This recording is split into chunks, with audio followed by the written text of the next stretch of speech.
에스겔 18장 20절에 범죄하는 그 영혼은 죽을지라.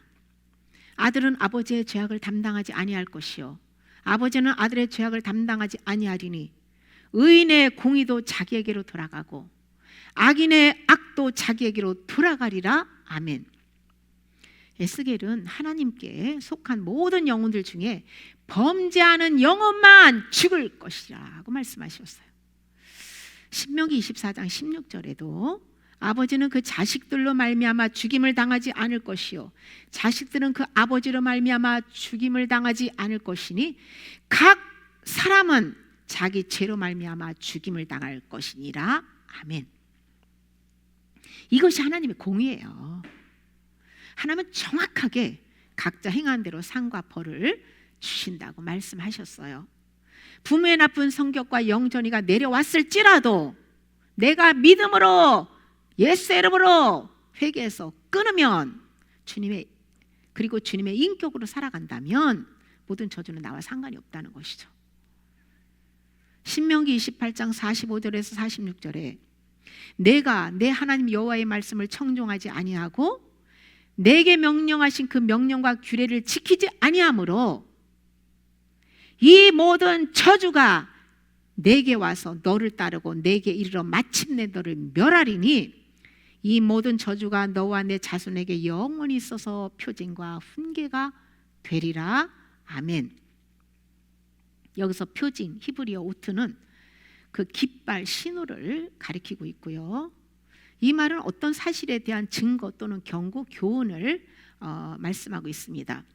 훈계는 히브리어 페트라고 하는데 증표, 징조라는 뜻이에요.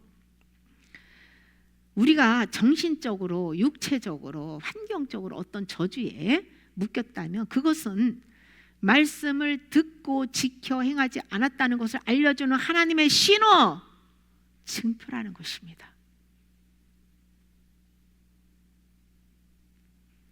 우리가 어떤 안 좋은 이 몸에서 안 좋은 것들이 그 질병이나 여러 가지가 나타날 때에 그 저주의 영이 너 흐르고 있으니 회개하라고 하나님이 신호를 보내시는 거예요.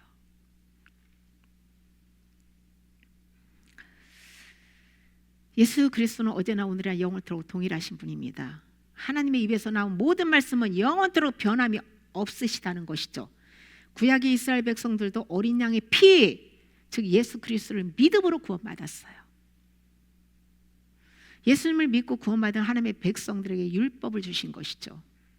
그러므로 신약 시대의 모든 그리스도인들도 구약의 모든 말씀을 믿고 지켜야 한다는 것이죠. 성령으로 율법의 본질을 깨닫고 믿음으로 마음에 새기고 그 말씀의 인도를 받아야 합니다. 내 힘으로 살라고 율법을 주신 것이 아니고 그 말씀을 믿고 마음에 새기면 주님이 살게 해주신다는 거예요. 바울은 고린도후서 4장 10절에 우리가 항상 예수의 죽음을 몸에 짊어짐은 예수의 생명이 또한 우리 몸에 나타나게 하려 함이라고 증언하고 있어요. 바울과 같이 날마다 십자가를 지고 자기 부인의 삶을 살 때에 예수님의 부활 생명이 몸에 나타나게 됨으로 해서 저주가 흐르지 못하게 된다는 것이에요. 우리가 예수님을 믿고 말씀에 믿음의 반응을 하면 저주에서 해방될 수 있습니다. 그런데 저주의 영에 묶이면 말씀을 믿고 그에 따른 믿음의 반응을 할 수가 없잖아요. 그러므로 회개의 은혜를 구하는 방법이 필요하다는 것이죠. 구약에서 예수님은 속죄 양이 되십니다. 신약에서 속죄 양인 예수님은 말씀이세요. 성령님께서 우리 안에 오셔서 속죄 은총을 공급해 주시기 전에 먼저 말씀의 빛을 비추십니다. 말씀의 빛을 받아야 내 죄가 보이고 그때서 인정하고 회개를 할 수 있기 때문이에요. 말씀의 빛으로 나의 죄를 깨닫고 십자가상에서 주님이 나의 죄를 다 용서해 주셨다는 것을 믿고 그 죄를 내려놓을 때 자유를 얻을 수 있습니다. 회개를 당하는 은혜를 받기 위해 말씀 소리를 회개하는 법을 반영해서 드리는 것이 필요합니다. 이것은 율법적인 행위가 결코 아닙니다. 성령님이 나타나서 속죄 은총을 베풀어 주실 수 있도록 영의 양식인 말씀을 소리내서 많이 먹어야 돼요.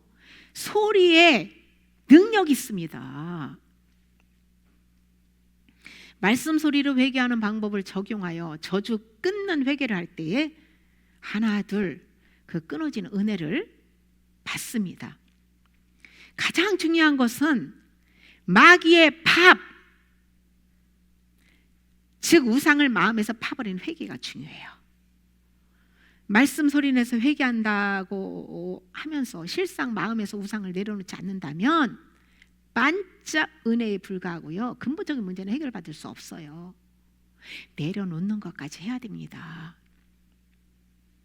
귀신의 통로를 차단하기 위해서는 육신의 정욕, 안목의 정욕, 이생의 자랑에 묶인 소유들을 마음에서 다 내려놓고 절제해야 됩니다. 이 길을 다투는 자는 이 길을 다투는 자마다 모든 일에 절제한다고 했어요. 절제가 중요합니다.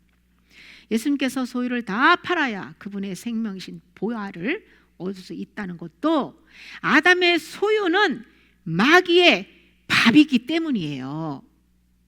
마귀의 밥을 버려야 돼요. 소유를 마음에서 버리지 않으면 마귀를 차단할 수 없습니다. 쓰레기가 있는 이상 파리는 찾아오고 알을 까고 그곳에 구더기가 생기고 또 구더기가 파리로 부활하고 계속 그런 식으로 반복하게 되면요, 점점 파리가 알을 많이 까고 구더기가 많이 생기고 점점 그럼 어떻게 되겠습니까? 나중에는 이 안에 그냥 적은 귀신이 처음엔 있었는데 나중에는 군대 귀신을 몰고 오는 거예요. 군대 귀신. 그래서 영이 아주 그냥 마비가 돼서 심각한 상태에 빠지게 되는 거예요. 하나님께서 오늘 복과 저주를 우리 앞에 두었다고 말씀하셨는데요, 우리는 사단이 왕으로 다스리는 이 세상에 사는 동안에 우리 앞에 항상 복과 저주가 놓여 있다는 것을 기억하고 무엇을 선택해야 합니까? 복을 선택해야 되죠. 하나님의 속죄 은혜가 지속적으로 흐르고 신령한 복을 누리기 위해서는 항상 깨어서 말씀 안에서 성령의 인도를 받아야 합니다. 예수님을 믿는 것은 날마다 예수님의 살과 피를 먹는 거예요. 예수님의 살, 말씀을 소리내서 먹음으로 레마로 내 말씀을 그 받아 먹고 마음에 새기고 또 지은 죄를 보혈로 씻고 그래서 피를 먹어야 되는 거예요. 성령으로부터 예수님의 말씀을 받아 먹고 예수님의 피로 정결함을 얻고 죄와 세상의 것들로부터 구별되게 믿음으로 살아야 합니다. 날마다 성령으로 말씀 소리내서 먹고 기도와 찬양을 드리고 성령님과 함께 길을 걸으며 모든 저주에서 해방되어 참 자유와 평강과 기쁨을 누리는 저와 여러분이 되시길 예수님의 이름으로 축복합니다. 아멘.